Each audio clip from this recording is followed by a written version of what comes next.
Hey y'all, King Jeremy here. Part 8 of the series. This is where I'm going to break down some of the first cost of living when I first got here, which would be from March 2023 until March or February of 2025. Now, I'm going to break this down in both Filipino peso and dollars. You ready? So when we first got our apartment, the house that we rented, it was 7,000 peso per Filipino peso per month, which is about $116. Our electric was about 5 to 7,000 peso a month, which is 110. Water was about 1,000 peso, which is 20 bucks. Internet was about 1,600, which is about $25. Rice was about 1,400 peso, which is 23 bucks. Our propane or gasoil was about 1,300 at the time, so it's $22 US.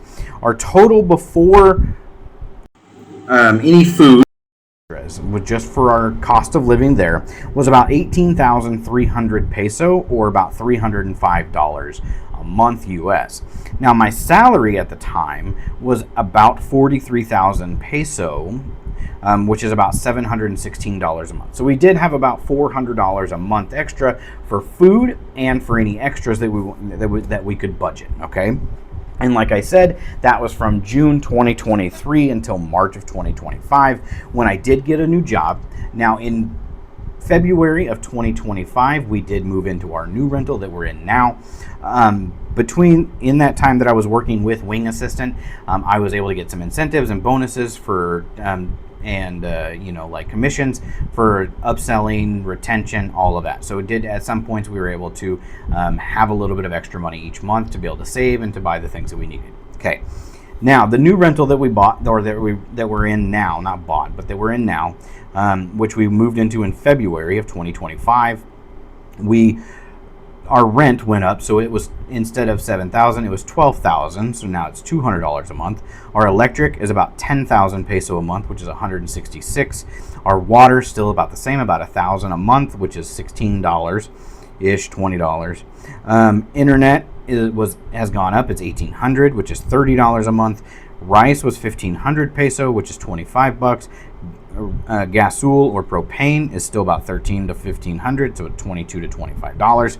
So our total expenses now for our basic cost of living is about 26,600, and it's about $443 a month US. Now my salary is much higher now.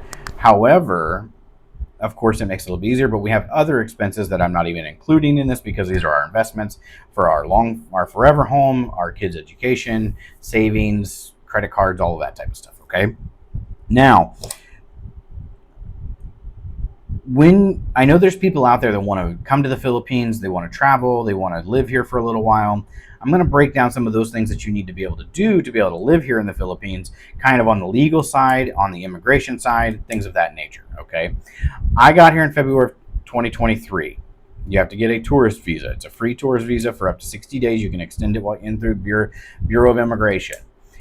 After that, if you want to stay, you have to renew it every 60 days, okay? And you have to go to the Bureau of Immigration. You have to pay the fees.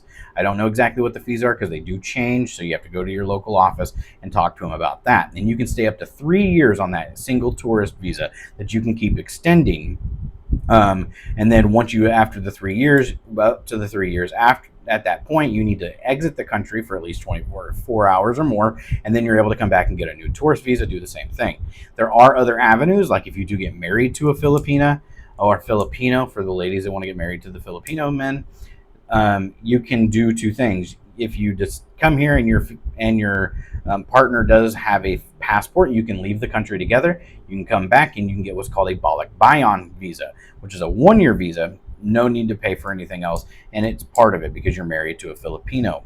Now, there is also the route that I'm taking, which is a 13A visa, which is a conversion to immigration status, and you just have to make sure you pay the fees and then you apply. You have to just follow the Bureau of Immigration. They'll walk you through everything. They'll get you everything you need, and you can apply. I'm waiting for my approval now, so that's kind of the cool part, and I should have my approval soon, and I'll be a permanent resident here in the Philippines as a U.S. citizen, still having my base roots in the United States.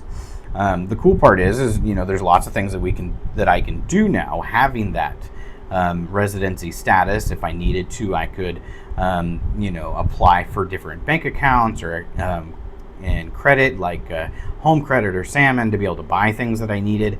It allows me to be able to do a whole lot more. Now, as an American, I can never own land here in the Philippines, technically, unless I inherit it. If something were to happen to somebody, if I was inherited that way, I can own a house, but I can't own the land that it sits on. I can lease the land. There's all different kinds of laws and things that you have to pay attention to as if you're going to be an expat in America, from other countries into the Philippines. If you want to own a condo, you can definitely do that. All of those types of things. The options are endless, but you just have to pay attention to the local laws. Honestly, it's great being here. The cost of living is definitely worth it. Right now, it's $1 to 60 peso. So, it makes it nice for the conversion if you have that. So if you want to live here in the Philippines, somebody who has a fixed income, honestly, depending on how you live, how what you spend, and if you can budget properly, depending on your living conditions, you can actually live here for, honestly, on a reasonable salary between $1,500 and $3,000 US a month, very, very comfortably. You'll definitely make more than a lot of the Filipinos here that work here in the Philippines. Just keep that in mind if you do decide to come here and you do decide to live here. You do need to have an income of some sort and prove that you have the income if you want to stay long term, because they don't want you to become a hindrance on the society, becoming homeless or having things. And you'll see lots of those videos on TikTok about people helping them, whatever. Other than that, I've got more videos in the series. If you guys have any questions, if you want to talk about certain things about in the Philippines, let me know in the comments. But other than that, peace and blessings. Remember, I love you.